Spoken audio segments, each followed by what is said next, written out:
suis pas sûre que j'avais beaucoup de rêves. Je savais pas exactement ce que je voulais faire plus tard. J'avais pas de vocation comme certains ont, qui pensent qu'ils vont être médecins ou infirmières. C'était pas trop mon truc. Je ne savais pas du tout. J'aimais beaucoup la politique jeune, mais sans vraiment me projeter dans une fonction politique. Donc en fait, tout était ouvert et je savais pas du tout ce que j'allais faire de ma vie.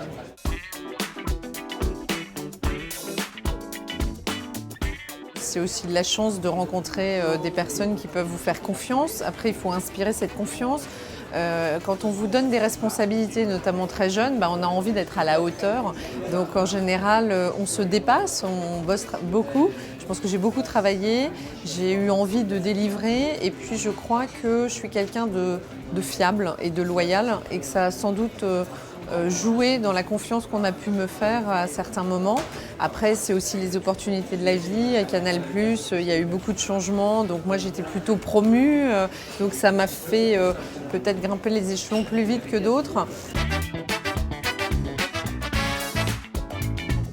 J'avais pas du tout de plan de carrière, je me suis jamais projetée très loin.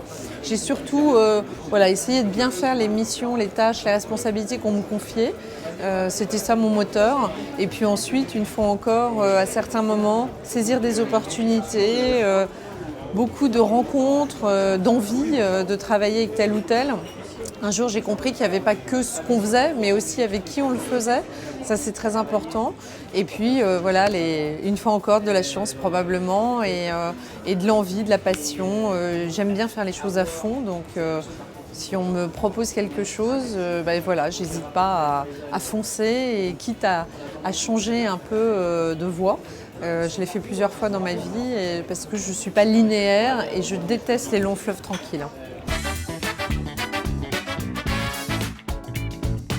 Moi, je suis très exigeante vis-à-vis de moi-même. Donc après, tout dépend où on met le curseur. C'est-à-dire que ce qui peut paraître un parcours sans échec et formidable, pour moi, à certains moments, j'ai pu avoir le sentiment que c'était un échec parce que j'étais plus exigeante ou je me fixais la barre peut-être plus haute.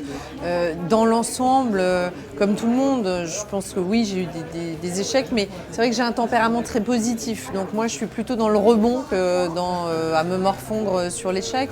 Je pense qu'il y a des choses qu'on pourrait faire mieux. Moi, j'ai eu des responsabilités, comme vous le disiez, très jeune.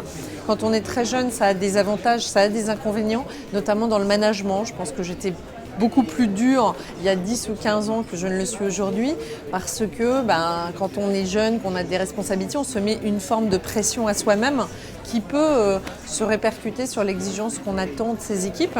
Et je pense qu'avec le temps, on comprend que tout le monde n'est pas pareil, qu'il faut composer avec des personnalités différentes. Et donc on a un management qui est plus à l'écoute et peut-être plus adapté aux différentes personnalités qu'on a en face.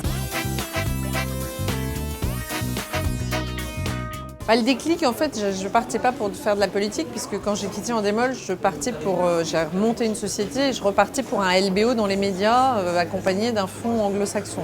Donc j'étais pas du tout dans cet état d'esprit-là.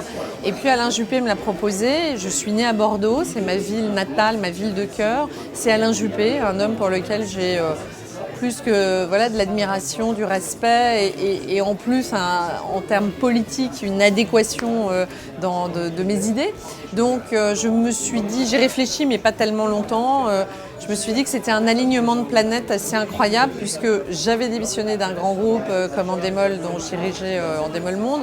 Et je n'avais pas encore signé mon LBO. Je l'aurais signé, ça aurait sans doute été plus compliqué parce que j'avais des investisseurs qui me faisaient confiance, donc j'aurais pas pu les planter comme ça au milieu du gué. Donc j'étais dans un alignement de planètes qui faisait que j'avais la liberté, aussi à titre personnel, de prendre ma décision seule et de dire oui ou non. Et donc quand on a ce timing assez hors norme, je me suis dit rien ne m'empêche de dire oui et si je dis non, je le regretterai parce que j'aime la politique, parce que je pense que c'est un moment particulier de l'histoire de la France, que ça va mal, que j'avais vécu de l'autre côté en tant que chef d'entreprise les difficultés en fait de diriger un grand groupe international depuis Paris. Les actionnaires disaient plutôt il faut partir à Londres ou à Amsterdam.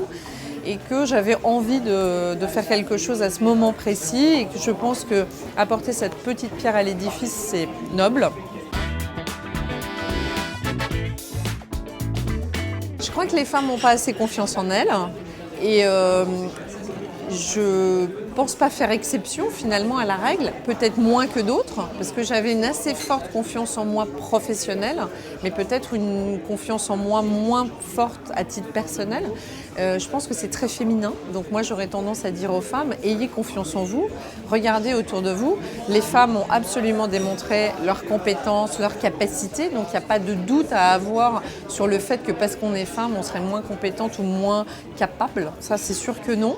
Après, c'est vrai que c'est difficile, il faut le reconnaître. C'est pas un parcours semé de roses, c'est compliqué. On a cette dualité en nous de la mère qui veut, mine de rien, même si on prône l'égalité, moi je considère que la femme, la mère, il y a des choses qu'elle ne peut pas déléguer, qu'elle n'a pas envie de déléguer. Moi j'étais heureuse d'amener moi-même mes enfants chez le pédiatre, où il y a des choses qui sont quand même du ressort de la mère. Et je crois que c'est vrai que ça crée une complexité supplémentaire, mais il me semble aussi que quelque chose d'important, c'est de ne pas être dans la culpabilité justement.